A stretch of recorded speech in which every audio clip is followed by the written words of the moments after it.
आज आपण बनवणार आहोत सोयाबीनची भाजी। ही भाजी चिकनच्या भाजीसारखीच चवीला लागते। चला आपण व्हेज चिकन कसं बनवता हे बघूया। त्यासाठी लागणार आहे आपल्याला सोयाबीन आणि आपण आधीच पाणी उकळून घेतलेले आहे। आता आपण त्या सोयाबीन टाकून घेऊया आणि हे आपण 10 मिनिटांसाठी झाकून ठेवूया।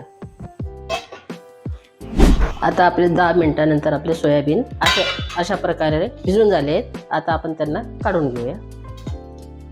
थोडं थंडट पाणी टाकून आपण हे छान पैकी पिळून घेऊया। घट्टसर आपण छान पिळून घेऊया। आपल्याला ते मॅरिनेट करायचे आहेत। आता आपण यांना छान मॅरिनेट करून घेऊया। त्यासाठी लागणारे आपल्याला आधी दही 4 ते 5 चमचे आपण आधी दही टाकून घेतोय। मसाले 2 चमचे मिरची पावडर, अर्धा चमचा हळद, 2 चमचे धने पावडर, 1 चमचा गरम मसाला, अर्धा चमचा जिरा पावडर, आपण जिरा पावडर भाजून घेतलेले, 1 चमचा मीठ। आता आपण छान मिक्स करून घेऊया आणि 10 मिनिटांसाठी आपण परत त्याला मॅरिनेट करून ठेवून देऊया। अशा प्रकारे आपले सर्व सोयाबीनला आपल्याला मसाला लावून झालेला आहे।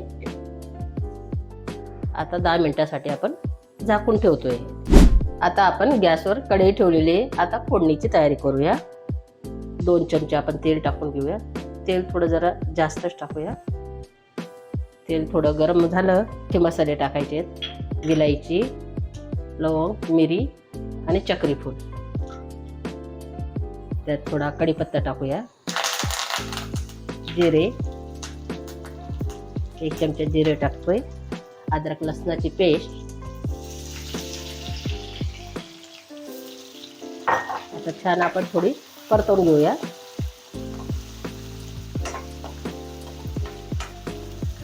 अद्रक लसणाची पेस्ट छान परतली का मग आपण 2 कांदे टाकून घेऊ। अद्रक लसणाची पेस्ट आपली अशी छान भाजून झालेली। आता आपण टाकूया 2 कांदे। कांदे छान आपल्याला फ्राय करून घ्यायचे।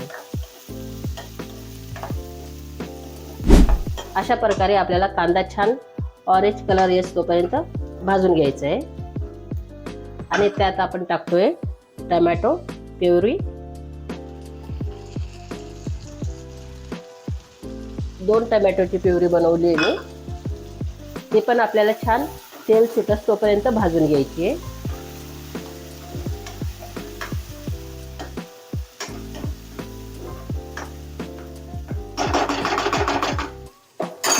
पण त्यात थोडंसं मीठ टाकूया, त्यामुळे आपल्याला टोमॅटो लवकर आपले छान भाजून होते।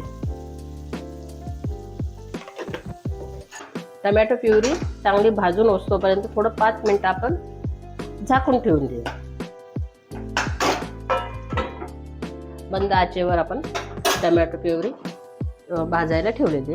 अशा प्रकारे आपला टोमॅटो आणि कांदा भाजून झालेला आहे। आता आपण त्यात टाकतोय मसाले। आधीच आपण मॅरिनेट करताना मसाले टाकले, त्याच्यामुळे आता या प्युरीमध्ये थोडंसं कमी मसाले टाकले जातील। 1 चमचा लाल मिरची पावडर, अर्धा चमचा हळद, 1 चमचा धने पावडर आणि 1 चमचा गरम मसाला आणि चवीनुसार मीठ।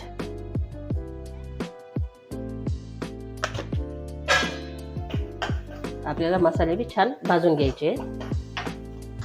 अशा प्रकारे आपला मसाला भाजून झालेला आहे। आता त्यात टाकतो आपण सोयाबीन।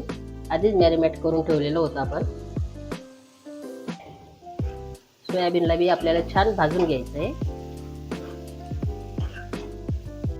सोयाबीन बी आपल्याला 2 मिनिटांसाठी छान फ्राय करून घ्यायचं आहे। सोयाबीन छान परतून मसाला पूर्ण सोयाबीनला लागला पाहिजे। पाणी आधीच मी गरम करून ठेवलेलं आहे।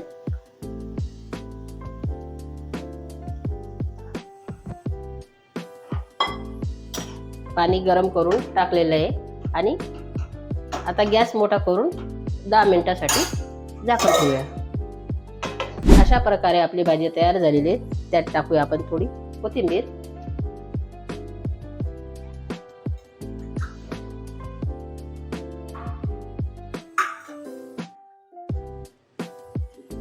ही भाजी आपण चपाती बरोबर, भाताबरोबर खाऊ शकतो।